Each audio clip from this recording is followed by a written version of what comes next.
मेरे साथ 3 बेटे इस वक्त मौजूद हैं। ये तीनों वो बच्चे हैं जो इसी एक छोटे से कंपाउंड, इसी प्रेमिसेस में रहा करते थे जब इनकी बहन को इनके वालिद ने कत्ल किया है। और ये सब लोग जो हैं ये फसल की काश्त की गर्ज से वहां पर मसरूफ थे। मेरे साथ मौजूद है अल्लाह रखा। आपका नाम अल्लाह रखा है? जी हाँ। इससे आगे जी तारिक मौजूद है जी और अमजद मौजूद है। अल्लाह रखे जी। ब्याह केड़े सन होया सी? ब्याह मेरा सन 14 में हो। 2014 जी यानी 11 साल हो गए तेरे ब्याह। जी हाँ। ते नुसरत बीबी जेड़ी तेरी बीवी है जी बशीर दी धी सी? जी हाँ बिल्कुल। जिन्ना ले बट्टा है जेड़ा बूटे दा प्यो है। जी हाँ जी। ते थोड़ा घर-बार की सही चल रहा सी? हाँ। कोई लड़ाई नहीं सारा घर-बार सही चल रहा सी। ए हुन भैन किवें मारी गई है?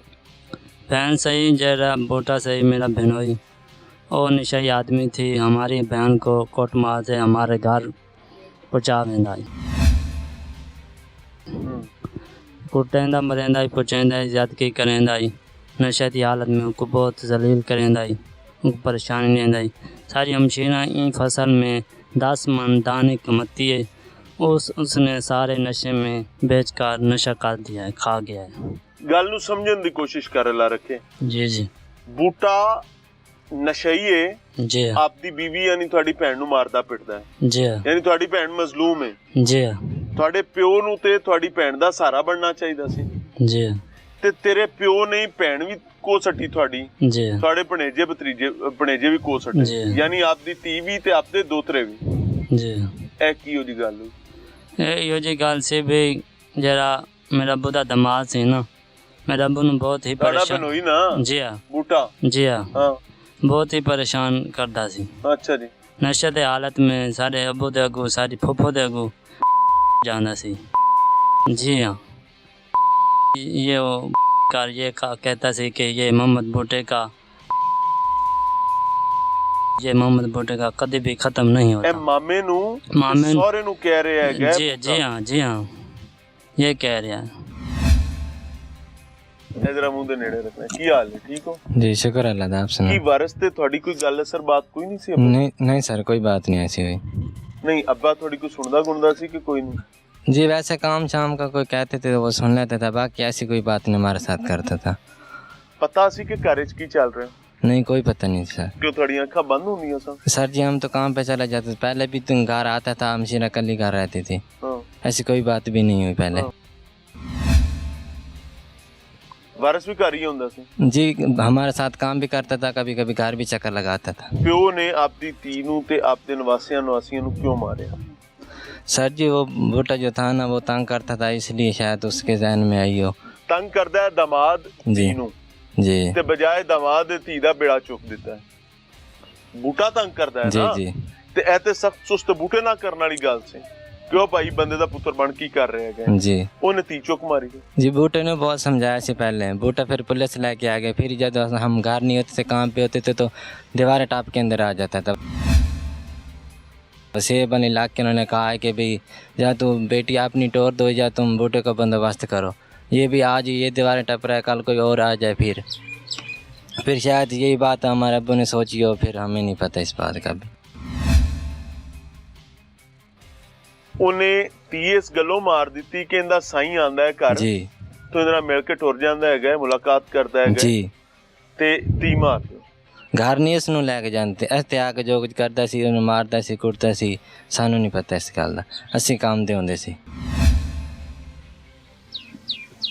कि अकल दा मोटा भी सी? कौन जी? वारिस जी नहीं ऐसा तो नहीं था पहले। अमजद मियां जी कवारा है आली? जी जी। ਜ਼ਾਹਿਰ ਐਸੇ ਕਮਰੇ 'ਚ ਪਿਓ ਤੇ ਭੈਣਾਂ ਦੇ ਨਾਲ ਹੁੰਦਾ ਸੀ? जी बिल्कुल। ਇੱਕ ਭਰਾ ਇੱਧਰ ਹੁੰਦਾ ਸੀ, ਇੱਧਰ ਕਿਹੜਾ ਸੀ? ਤਾਰਿਕ ਇੱਧਰ ਹੁੰਦਾ ਸੀ जी ਤੇ ਇਹ ਜਿਹੜਾ ਹੈਗਾ ਅੱਲਾ ਰੱਖਾ ਇਹ ਪੱਟੇ ਤੇ ਹੁੰਦਾ ਸੀ जी ਤੇ ਤੂੰ ਤੇ ਇੱਥੇ ਹੀ ਹੁੰਦਾ ਸੀ? बिल्कुल ਸਾਰੀ ਗੱਲਬਾਤ ਸੁਣਦਾ ਹੈਗਾ। ਕੋਈ बिल्कुल। ਭੈੜ ਸੁਣੀ ਸੀ? ਕੀ ਸੁਣਿਆ ਸੀ? नहीं कुछ भी नहीं सुना जिस हाँ? तरह इस इरशाद तरह बीबी थी? नहीं ਕੋਈ ਬੁਰੀ ਤੇ ਨਹੀਂ ਸੀ ਕਿਸੇ ਨਾਲ? मैं अपने उनका खावन आंदे उनके सिवा तो बिया कोई नहीं। ਤੇ ਜਦੋਂ ਉਹਦਾ ਖਾਮੰਦ ਆਂਦਾ ਸੀ ਤੇ ਇਸ ਕਮਰੇ 'ਚ ਤੁਹਾਡੀ ਭੈਣਾਂ ਵੀ ਦੂਜੀਆਂ ਹੁੰਦੀਆਂ ਸਨ, ਵਾਲਿਦ ਵਾਲਦਾ ਵੀ ਹੁੰਦੇ ਸਨ? सारी गैर मौजूदी चाहते ना सा घर नहीं होंगे सी जिस टाइम होंगे सी। ਉਹਨੂੰ ਤੁਹਾਨੂੰ ਕਿਵੇਂ ਪਤਾ ਲੱਗਦਾ ਸੀ ਕਿ ਹੁਣ ਗੈਰ ਮੌਜੂਦਗੀ ਹੈ ਤੇ ਘਰ ਕੋਈ ਨਹੀਂ, ਬੀਵੀ ਦੱਸਦੀ ਹੋਣੀ ਹੈ? आखिर जो भी उन्होंने अपना निज़ाम है बहरहाल साढ़े उन्हें कभी भी नहीं आया गैर मौजूदगी चाहे ऊँ वेले ऊँ डी जुम्मे वाले डी भी वो इत्थे आए बूटा आए उत्थे आए ई साइड जरूर आए ई दीवार जरूर टप के आए बाहर दी आवाम दसन वाली भी वो आए ऊँ दीवारां भी। ਤੁਸੀਂ ਇਹ ਕਹਿ ਰਹੇ ਹੋ ਕਿ ਜਿਸ ਦਿਨ ਤੁਹਾਡੀ ਭੈਣ ਕਤਲ ਹੋਈ ਏ ਉਸ ਦਿਨ ਤੁਹਾਡਾ ਜਵਾਈ ਵੀ ਇੱਥੇ ਸੀ? अबू भी दस के गए भी हुण को छड्डो हुण आ किंदे नाल क्यों नहीं गल्लां करदा हुण को छडवाओ ना हुण आके गल्लां करो उसले भजन कतल तो बाद दस के गए इत्थे अंदरों खाड़ के आदर आएगा उस विंडो को लू भी हुण को छडाओ हुण आके क्यों नहीं गल नहीं करेंदा पहले तो बड़ियां करेंदा बैठे मैं आया भजा क्यों है? ਯਾਨੀ ਤੁਸੀਂ ਇਹ ਸਮਝਦੇ ਹੋ ਕਿ ਬੂਟਾ ਇੱਥੇ ਸੀ ਤੁਹਾਡੀ ਭੈਣ ਦੇ ਕੋਲ? जी जी ਤੁਹਾਡਾ ਵਾਲਿਦ ਉੱਤੋਂ ਆ ਗਿਆ, जी ਉਹਨੇ ਆ ਕੇ ਤੁਹਾਡੀ ਭੈਣ ਨੂੰ ਕਤਲ ਕਰਤਾ, ਬੂਟਾ ਨਸ ਗਿਆ। बिल्कुल ਤੁਸੀਂ ਇਹ ਸਮਝਦੇ ਹੋ? जी जी ਯਾਨੀ ਬੂਟੇ ਦੀ ਆਪਣੇ ਸਹੁਰਿਆਂ ਤੇ ਆਪਣੀ ਬੀਵੀ ਦੇ ਕੋਲ ਮੌਜੂਦਗੀ ਦੀ ਵਜ੍ਹਾ ਤੋਂ ਸਹੁਰੇ ਨੇ ਆਪਣੀ ਧੀ ਤੇ ਨਵਾਸੀਆਂ ਕਤਲ ਕੀਤਾ। जी जी ਇੱਕ ਇਲਜ਼ਾਮ ਲੱਗਦਾ ਹੈ ਗਏ ਇਰਸ਼ਾਦ ਬੀਬੀ ਦੇ ਵਾਲੇ ਨਾਲ ਬੂਟਾ ਲਾਂਦਾ ਕਿ ਬੂਟੇ ਦੇ ਛੋਟੇ ਭਰਾ ਦੇ ਕੋਈ ਤਾਲੁਕਾਤ ਸਨ ਇਰਸ਼ਾਦ ਬੀਬੀ ਨਾਲ। जी सर जो मोहम्मद नवीद है ना वो भी मेरा दोस्त भी है और मेरा भी संग भी है। ਤੁਹਾਡਾ? जी मेरा दोस्त है नवीद, हाँ। साला भी है और दोस्त भी है। हाँ। वो मुझे मोहम्मद बूटा कहता था भी तू है इसका भी तूने भी अपनी हमशीरा मेरे भी ब्याह में दी है तो दोनों के साथ भी तूने करवाई है भी मेरे ब्याह में वो ऐसे ये काम चला रहा है। आपकी बहन के बारे में आपका साला आपको ये बात कहता था? मोहम्मद बूटा कहता था जी। बूटा साला भी होया ना तो बेनोई भी जी होया, साला बड़ा भी सट्टा है। जी साला भी होया तो बेनोई भी होया। हम्म मैंने कहने से कि भाई तू भी दीती मेरे वास्ते ते इस्तेमाल भी ये भी कर रहे तेन पता इस गल दा कह रहा कि बच्चे तेने इंदे ने मेरे ही कोई ये बात सही थी गलत थी? नहीं। बात गलत थी, झूठ बोल रहा है बूटा, ऐसी कोई बात भी नहीं थी। नवीद से आपके ताल्लुकात ठीक है? जी बिल्कुल ठीक है उसके कैसा साथ। लड़का है नवीद? बिल्कुल ठीक लड़का है वो। ਤੁਸੀਂ ਕੀ ਸਮਝਦੇ ਹੋ ਕਿ ਵਾਲਿਦ ਨੇ ਠੀਕ ਕੀਤਾ ਹੈ ਗਲਤ ਕੀਤਾ ਹੈ? जी ਜਾਂ अब ਵਾਲਿਦ ਨੇ ਹੀ ਕੀਤਾ ਹੈ ਕਿਸੇ ਹੋਰ ਤੇ नहीं ਕੀਤਾ? जी फिलहाल तो ये जो नजर आ रहा है वालिद ने गलत किया है। ये नहीं फिर मालूम हो रहा कि पहले बूटा भी इधर आया बैठा था, वसीब वाले कह रहे हैं कि दीवार टाप के बूटा अंदर तुम्हारे बैठा हुआ था और साइकिल इधर खड़ाता था अंदर आ जाता ਤੇ था। ਵਸੇਬ ਵਾਲੇ ਅੱਗੇ ਸਾਰੇ ਸੁੱਤੇ ਹੁੰਦੇ ਸਨ ਜਾਂ ਕਿ ਇਹ ਅੱਖਾਂ ਤੇ ਹੱਥ ਰੱਖੇ ਹੁੰਦੇ ਸਨ ਕਿ ਹਾਦਸੇ ਤੋਂ ਬਾਅਦ ਕੁੜੀ ਅੰਦਰ ਕੋਈ ਗਈ ਹੁੰਦੇ ਬਾਲ ਅੰਦਰ ਕੋਈ ਗਏ ਇਹ ਕੰਨ ਦੇ ਨਾਲ ਸੜਕੇਗੀ ਕਿਸੇ ਨੂੰ ਕੋਈ ਆਵਾਜ਼ ਨਾ ਆਈ ਸੱਜੇ ਖੱਬੇ ਹਰ ਪਾਸੇ ਆਬਾਦੀ ਹੈ जी सारे कन्ना चूंगड़ा दे के बैठे सन जी दोपहर से बड़े दस्ते ने बूटा आया जी। नाज़रीन जब तालीम शऊर शराब मजहब कानून इनकी समझ ना हो तो रिश्तों की वक़्त इतनी ही नीची लगती है, रिश्तों की बोली इंतहाई कम लगा करती है। बाप के सामने बेटी, खामद के सामने औरत।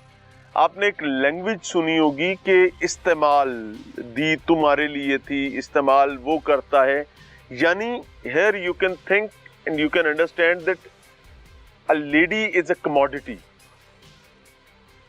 रिश्ते से ज्यादा एक चीज की हैसियत से ट्रीट किया जाता है विद अ हैवी हार्ट। बहरहाल इस केस के मुख्तलिफ पहलू आपके सामने रख रहे हैं, बूटे से भी मिलने की समझने की कोशिश करेंगे। मिलते हैं एक ब्रेक के बाद।